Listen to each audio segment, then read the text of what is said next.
Pour your spirit out. Pour your spirit out.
are.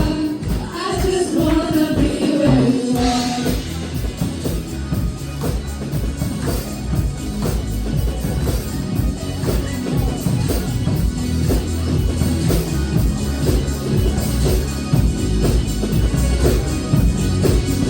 After all this time, with you by my side, can't imagine what it'd be like on my own.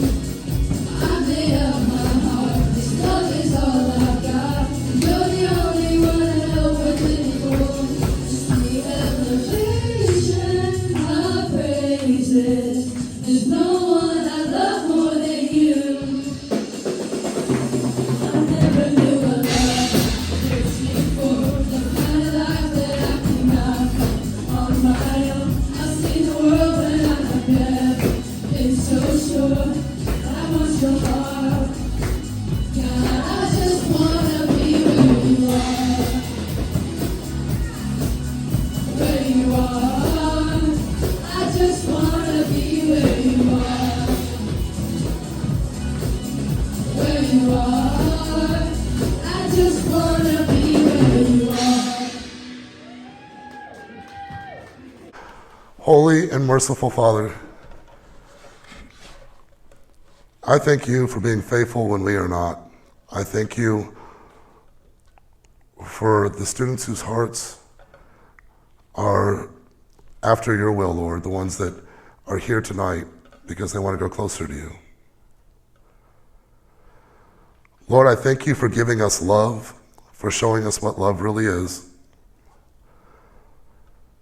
I pray that everybody here feels the love which you have for us. And as always, use me as a vessel, Lord, that I become less and you become more, and that your will and you are glorified through me. In Jesus' name, amen. Okay, last week we started kind of on dating, and I talked about some myths about dating.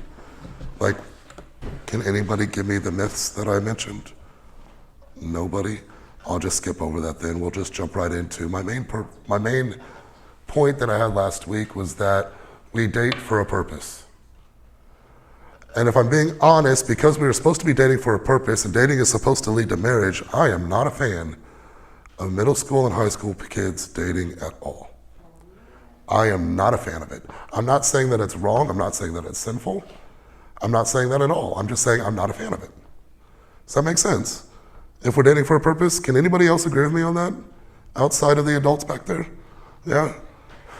I love how nobody wants to shake their head. Somebody who's dating somebody. Yes, I agree, but I'm going to keep dating. You said, do you understand? No, can anybody else agree with me on that? Oh, I thought you meant, like, can you understand where you're coming from? Oh, okay. Well, yeah, I did ask that too. You're right. All right. So, I really believe that while we're still in school, that we are supposed to be discovering ourselves, that we should still be in that singleness stage of everything, and that we should serve God in the stage of life in which we are at. And if I don't know who I am, and I'm still discovering me, and God's still revealing to me who I am, then it's hard for me to take on an added responsibility at that age, such as somebody else's happiness and loving one person, because I already got tests, and I got sports, and I got show choir, and I got practices, and I got events, and I got a whole lot of stuff on my plate, especially at your guys' age, right? And so if you have all of that other stuff, taking on another responsibility is just something I'm not a fan of. You're already stressed out. At least I was when I was in high school. If I'm honest with you, I could tell you that I went ahead and dated anyways. I'm not gonna lie to you, but I would also tell you that if I was to go back, I wouldn't. I can tell you that I made mistakes in my life. That was one of them, Miss Anna. So I'm saying you don't have to date. That's it. That's the message for tonight. We're done. You guys can all go home. I know, right? That'd be great. No, you don't have to date. Goodbye, good night.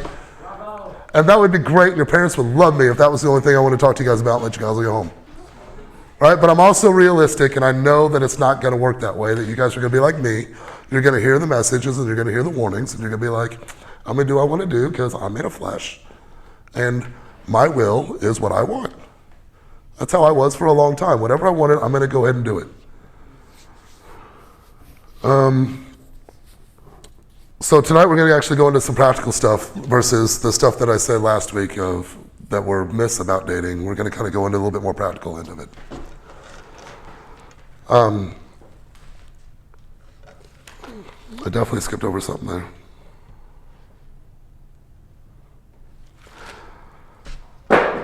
Drop something.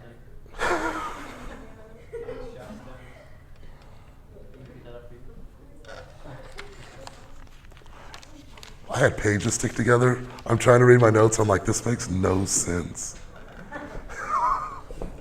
All right, so my things I want to talk about tonight is my first practical point upon any relationship is provide clarity. Provide clarity to whoever you're with. That is, look, Isaiah, if she's your girl, she's your girl, and everybody should know. I'm just letting you know. Rachel, if he's your man, he's your man. Gross. I didn't say Isaiah. I just said if he's your man, he's your man, and everybody should know, including him, especially him, right? So what I'm getting at though is there's this trend. Is trend the right word? That goes on today where well, what are we? Well, I'm not really sure. We're talking. We're just kind of see where things go. We're just gonna, and nobody's really in the relationship. Nobody's really sure on what they are. You need to provide that clarity to that other person, and not just to them, to everybody. Everybody should know if she's my girl, she's my girl. I did that by putting a ring on Janine's finger as quick as possible. It didn't work, so I had to club her and force it on her finger. Aw, you just ruined And which I know, I wanted everybody to know as soon as I could, hey, she's mine. I'm not telling you to go off and get married right away, don't get me wrong, but I'm saying that everybody should know. And I made sure everybody knew quick, right? Me personally. But I've also been that person that did the complete opposite, okay? And I'm telling you this because I made mistakes, and what it is, it's disrespectful to the other person. Not just myself, it's disrespectful to them.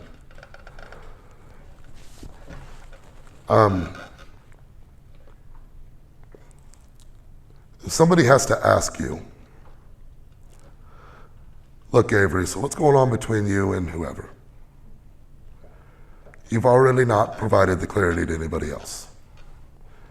But if your response is, well, I don't know. How close was I to sounding like you? No? Oh, I tried. So, but if that's your response, well then, I mean, it's disrespectful to her because now she doesn't know what she is. Right? And it's disrespectful to yourself because you're just wasting your own time.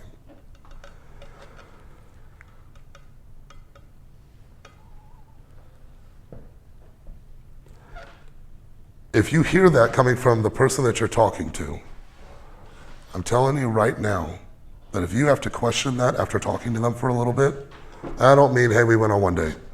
But if you have to question that after talking to them for a little bit, then you need to end it right then and there.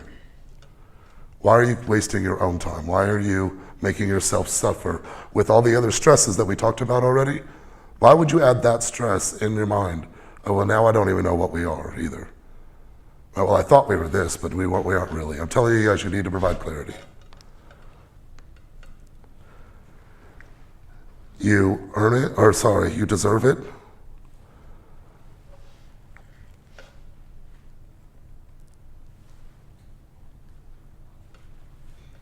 And you should demand it. I'm not a very demanding person. But that is one thing that you should demand out of your partner if you are dating them. Proverbs 4:23. I used this verse last week, but I really like it for this. And above all else, guard your heart. For everything you do flows from it. Look, I understand that it just doesn't happen right away. Like it's not, I didn't go on one date with Janine and all of a sudden Janine's mine. It doesn't work that way. I get it. All right, but the other side of this is that, like, if you know that somebody has developed feelings for you and you don't reciprocate those feelings, then you need to provide the clarity to them that, hey, this isn't going anywhere, and I'm sorry that I've given you that impression. Because I know that I've talked to people before where it was just a conversation and they thought more than what I did, right? I really like you as a friend, but I don't want to go any farther than that. I don't have those kind of feelings for you. I'm just not attracted to you, Dom. And so I need you to understand that you are being very disrespectful towards them in that also. I'm not sure why that verse got thrown in there right there, but I do. You have to guard your own heart. I said this last week. Everything you do flows from it. Your heart should be like a fortress. Anything that gets put into it, it does escape out. You can't put anything in and it stay. I love Janine. Everybody's going to know that I love Janine. I love Anna. Everybody's going to know I love Anna. Dom, redheaded stepchild. I love him too, and everybody's going to know that I love Dom. Any chance I get, bud. But when it comes to a relationship, nobody's going to know. Tammy, I love you too, because you are just so amazing. She's the last person I'm mentioning, so nobody else put their hand up here. Who? Blake's not here right now for me to give him as an example. If he wants to be used as an example, he needs to show up to youth group. I'm joking. He is currently at basketball practice, and I love him too. My point, though, is in that is, and I understand that breakups are not easy. It's hard to tell somebody, hey, look, this isn't going anywhere anymore. It's hard to tell somebody that you know has feelings for you that, hey, look, I don't know how to say this, but no. Without being rude, right? It's going to come across rude if I tell somebody that. And I understand that. I get it. But it doesn't mean the conversation doesn't need to happen. Remember, if we go back to when I was talking to you guys about how love is messy, right? That's one of those messy things that just has to happen. It's a conversation that needs to take place. If you are the person on the other side of that, here you are, you've been texting somebody for a minute, and you are the one that developed feelings for them, then you need to let them know. You need to know, hey, look, I'm starting to feel this way. Do you feel this too? You need to be clear about it. Provide clarity in that. One, maybe they do and they're just too afraid to tell you because they didn't know they needed to provide clarity. Or two, maybe they don't, and you need to go ahead and put an end to that on your end so you don't drive yourself crazy thinking about this person all the time when you know there's never going to be anything. That is for your anxiety, that is for your stress, that is to keep you from getting hurt. I just want you guys to understand that that really does need to happen. You have to provide clarity. You need to have those conversations. I know nobody wants it. I know it's messy, but I also know that it's needed. Do you see how this relates back to a couple weeks ago? If you do, go ahead and shake your head no for me. I like how a couple people try to go yes. I'm winning up here.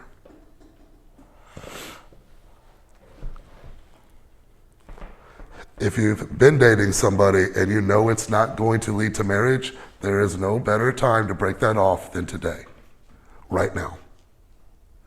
Do not waste their time. Provide the clarity to them of, hey, look, I love you and I do, but we are not going to get married. I'm not wasting my time. I'm not going to date just because high school says I need a date. I'm not going to get a boyfriend because I need a boyfriend. I'm not going to get a girlfriend because I don't need a girlfriend. I started the message off with that. You don't need to date, right?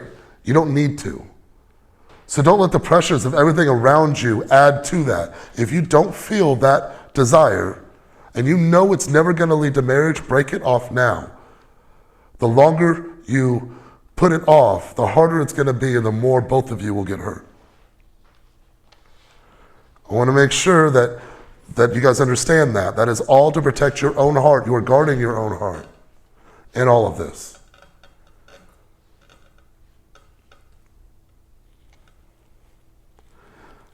Point 2, prioritize clarity. You need to fight to see the person clearly. I referred to dating last week as a job interview, and now I'm going to refer to it more as a tryout. As the coach of a team or as the director of show choir, whatever it may be, if you have to try out for this, right, my most important thing is my eyes. I have got to see that person clearly. If I pick the wrong person for the basketball team, based off of what I saw in tryouts, I picked the wrong person, the whole season depends on the people that I chose. Some people are not going to make the cut. The same thing goes with dating. Some people are not going to make the cut. Show choir. There's a lot of you guys on that stage, but there's a lot of people that didn't make the cut. They couldn't sing well enough. Sorry, that probably hurt somebody's feelings. They couldn't dance. They danced like me. No. That's crazy. You guys don't like my dancing? But he made it. And I nailed it. I nailed it. So you guys see my point there, okay? Some people just aren't going to make the cut. And you have to see your dating life the same way. You have to prioritize this clarity. You have to fight to see that person clearly. Some people just are not going to make the cut, and I'm not talking about your list on what this person looks like. We touched on that last week, right? Trust me, he's got to be 6 foot tall, right? If he is not 6 foot tall, he's out of the question. Blonde hair, blue eyes, 6-pack abs. He's got to have all of it. Who just said yes to that? if he doesn't have that stuff, I'm not even going to talk to him. You gotta start with the 6-pack and then That's, and I'm there. I am there. I'm telling you what. So, yeah, what? I said you have bad taste. Well, that was for a man. Guys, for girls, she better have an hourglass figure, right? It better look like an hourglass if I trace their silhouette. Magazines tell me so. And she's got to have blonde hair too. It's on my list, blonde hair, right? You got to write this list down, right? And we know exactly what we're looking for. By the way, my wife has had every color hair but blonde, and I hope she never goes blonde because that would be horrible. Not as a blonde, she didn't. I saw pictures. Ooh-wee. I'm just joking. I love you.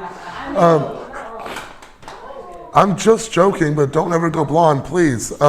My point behind that, though, is you have this picture in your mind now of what this person looks like. You have a list on all the qualities that they have to have, right? And I'm telling you that wrist, you can rip it up because God's not providing that for you. At no point in time did God ever go, you know what, Troy, you are right. This is the person I have in store for you. Here you go. No, you have to prioritize looking and seeing that person clearly. Is that person a person of God? And there's good reason for that. There's very good reason for that. I want one of our couples to come up here. I don't care which one. If you were dating the person next to you, come up to the stage. I'd like to show something. Come on, Justin. Justin, I'm going to move this because I don't want nobody to get hurt. Now, if you remember last week, I said the male is to be the leader in a relationship. The male is to be the leader in the relationship, and here is a very good reason why I really don't want them to get hurt. Come stand right here for me, right in the middle. Yep.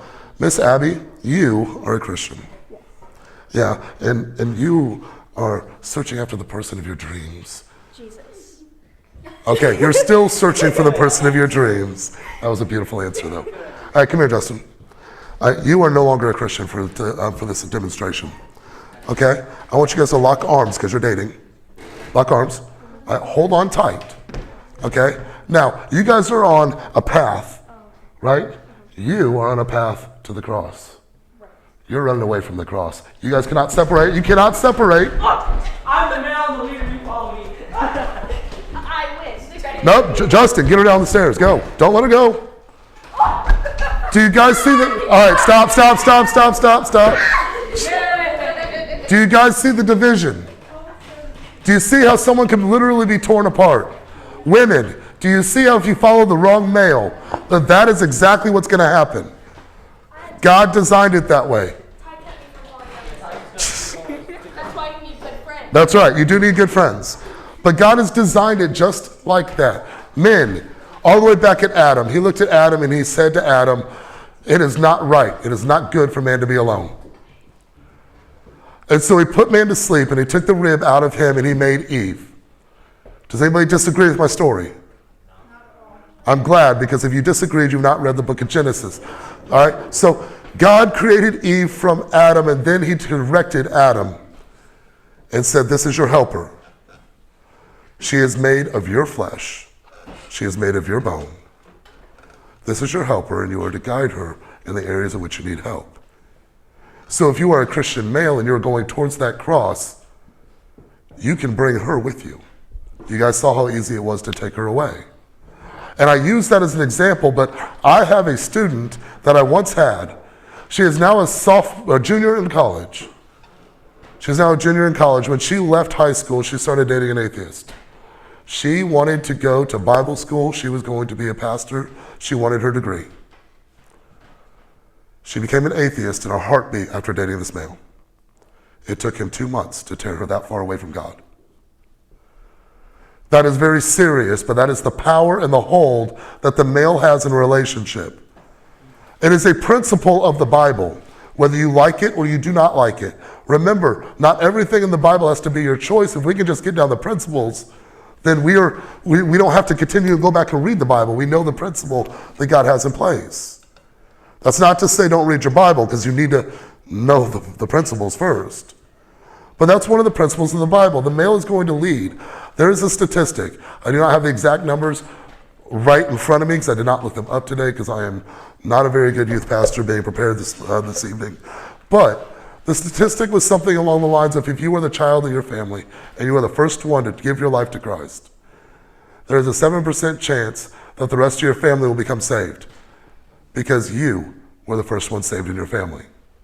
And then, if your mother is the first one saved in the family, right? And then the odds of the rest of the family becoming to Christ, the odds that the rest of them came to Christ, they went from 7 to 13%. That's much better. That's much better. But if you were the male of the household, you were the father of the household, and you were the first one to become saved and give your life to Christ, there was an over 75% chance the rest of your family would attend church and be saved also. It is the principle of the Bible that says the male will lead the household. So men, understand that you need to read the stuff in the Bible on how you're to lead your family. But you need to see the person clearly. If you are a female and you can look at this male and go, does his life look anything like Christ? What is his character? Who is he really? Is he putting on a show? When he took me out to dinner, he was really rude to the waitress. How long is it going to take him to be rude to me in the same way? If he had the love of Christ in his heart, that wouldn't have happened to begin with, right? So it's little small things like that you need to keep your eyes open for, ladies. Gentlemen, is she a woman of Christ? While it is possible, because you are the male and you are stronger and you can guide her that way, right? How much easier is your life going to be if you find somebody who's already on the same path as you?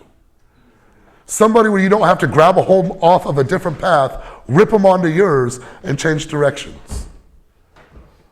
Right? We can do that, but we need to search out the other people who are on the same path with us. We're already headed this way. Come on. Oh, hi, nice to meet you. That's how me and Janine met. I know, it's so sweet. It's so sweet. Don't worry, I'm going to ruin it here in just a little bit. I'm just joking. So,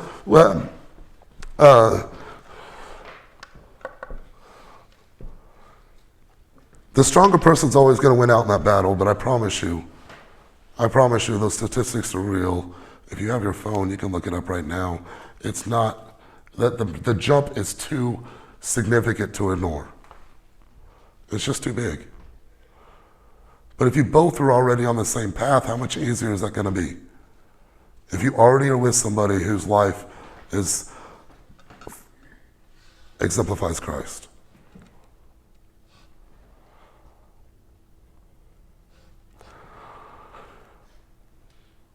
Now for my favorite topic. And by my favorite topic, I'm sorry, that was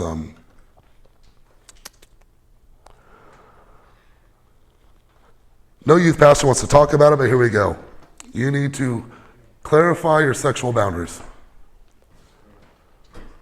You need to clarify your sexual boundaries. I'm going to pause right now. If you do not think you are mature enough to handle this conversation, go downstairs.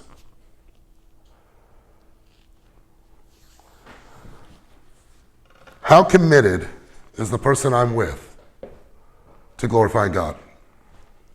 How committed are they? Like, are they willing to glorify God with their body?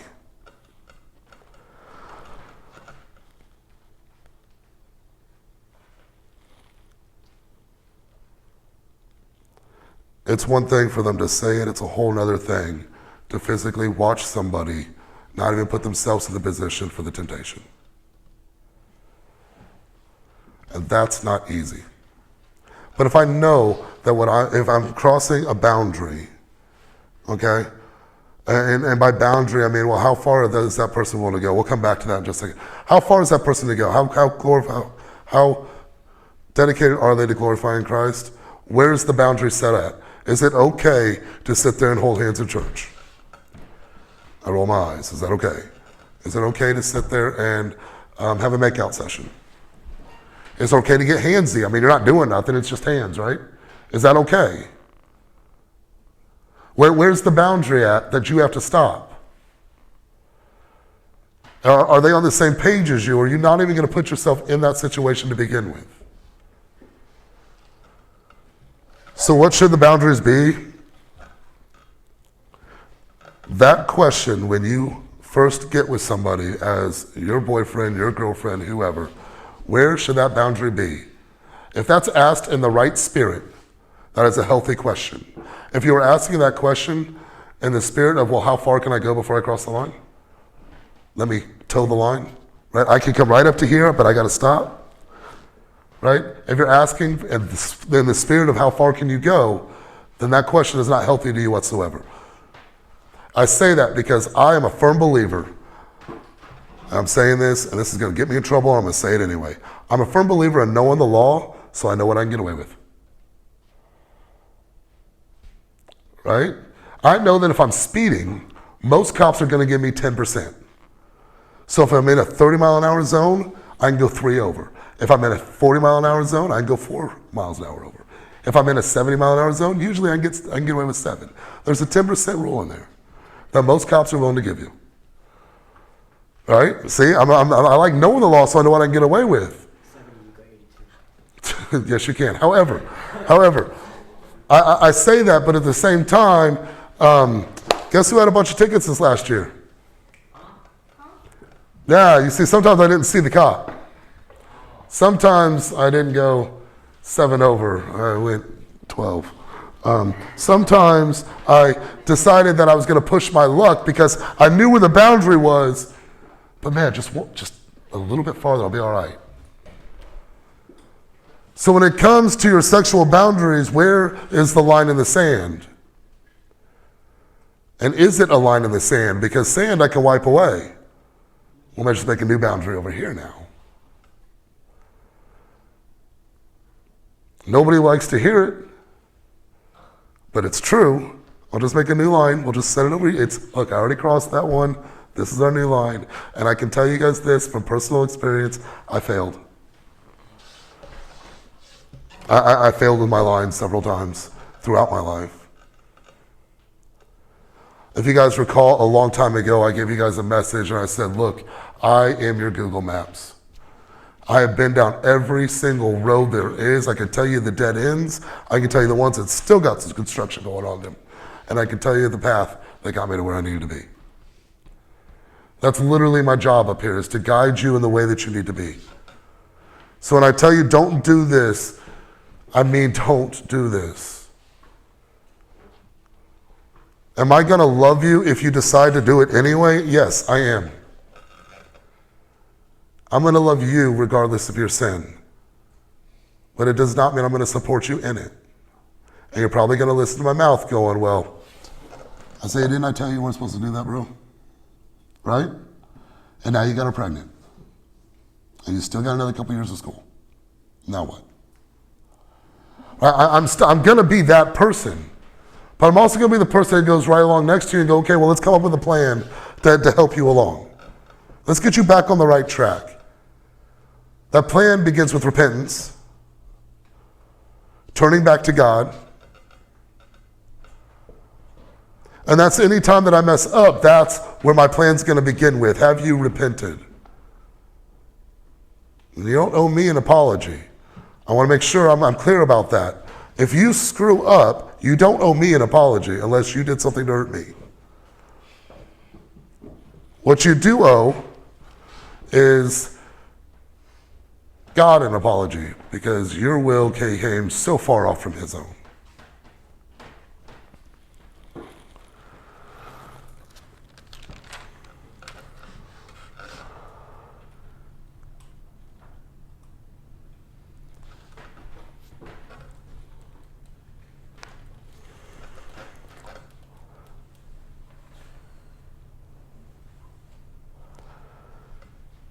This is such a big deal on both ends that Jesus decided to speak about it himself. I'm going to get to that in just a second. Another boundary. Snapchat is your guys' favorite app. It's your generation's favorite app. And do you know why it's your favorite app? Because your parents can't see your conversations. If I'm wrong, someone put your hand in the air and tell me I'm wrong.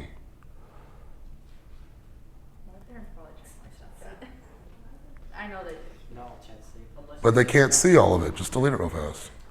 Don't save the chat. I do. I save all my chats. So you save all your chats, but that's because you're a drug addict and you want them to focus on this and not the drugs.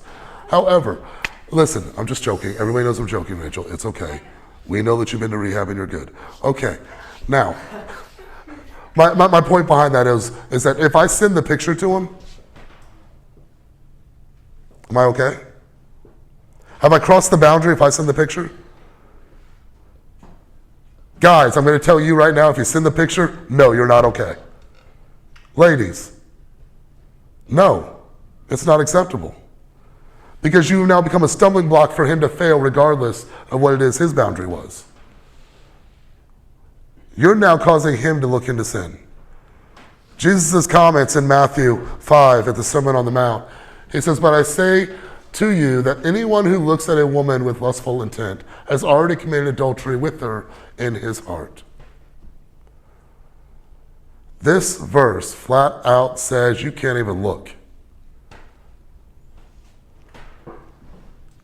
And she's walking down the hallway and you go like this. Yep, that's lust. That's a sin.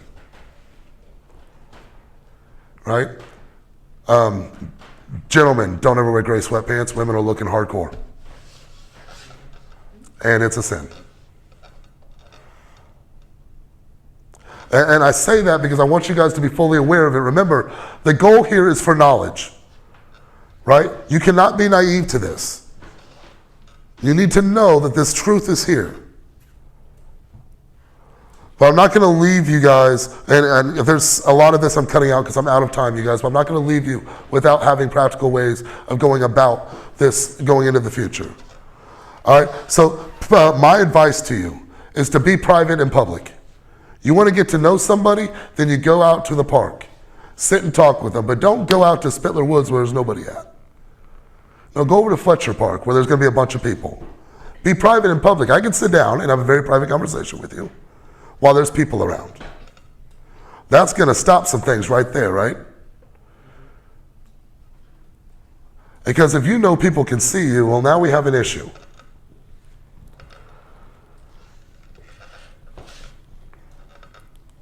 Eliminate the moment that leads to the moment.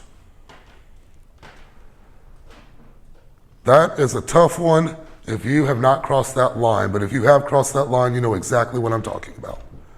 Eliminate the moment that leads to the moment.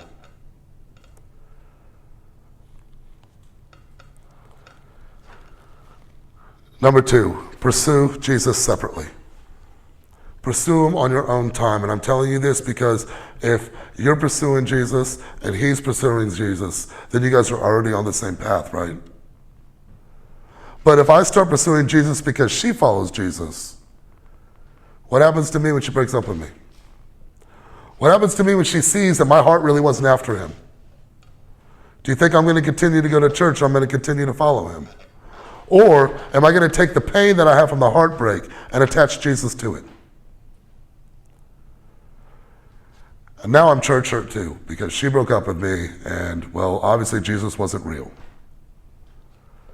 That's a very real thing, and it's scary to think that somebody else can just lose their faith, or to lose what was potentially their faith, because someone broke up with them and they now attached all religion to that person that broke their heart. That pain is now attached to them.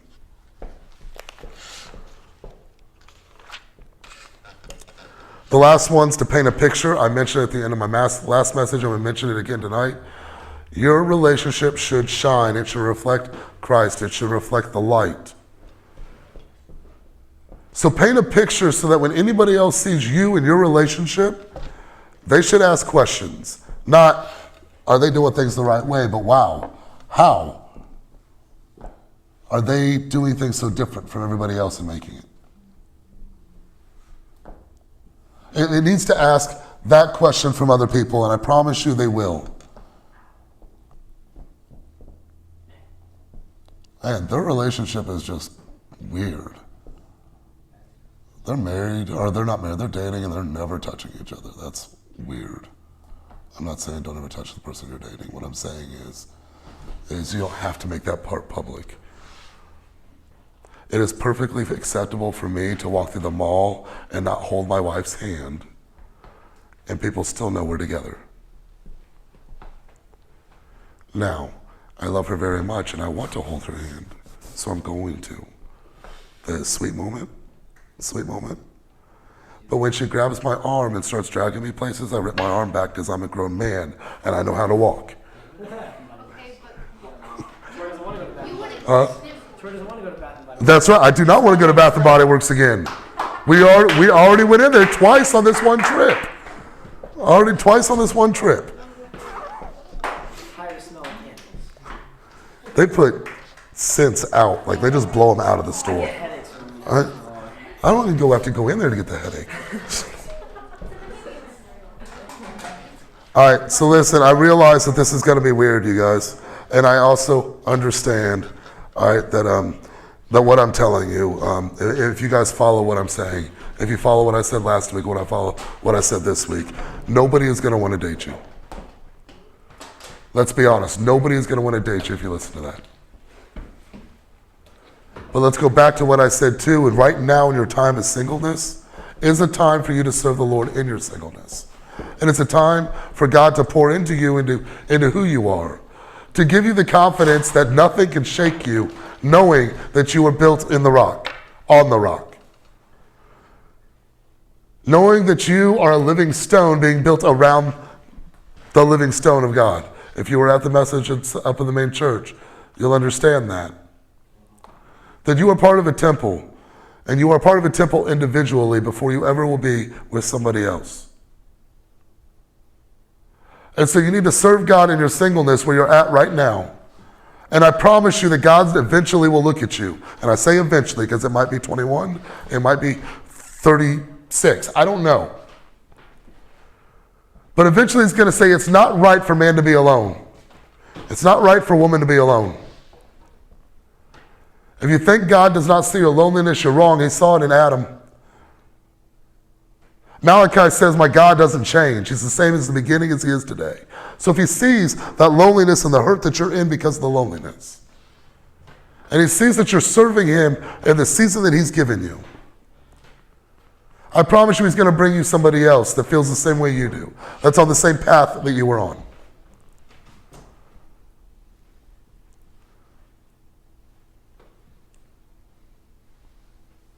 I really want to go back to the other stuff that I cut out, but I think we're going to end that tonight. And bow our heads, please.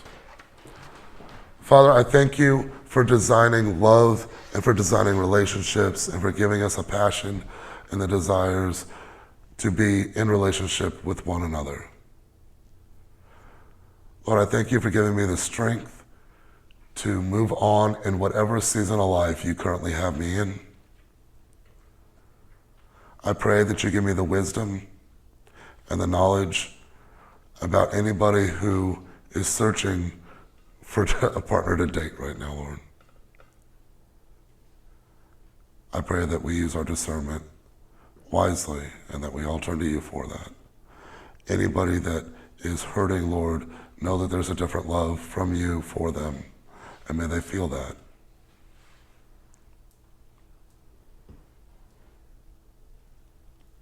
Lord, we praise you, we glorify you, and we're eternally grateful for the sacrifice of which you've given us. In Jesus' name.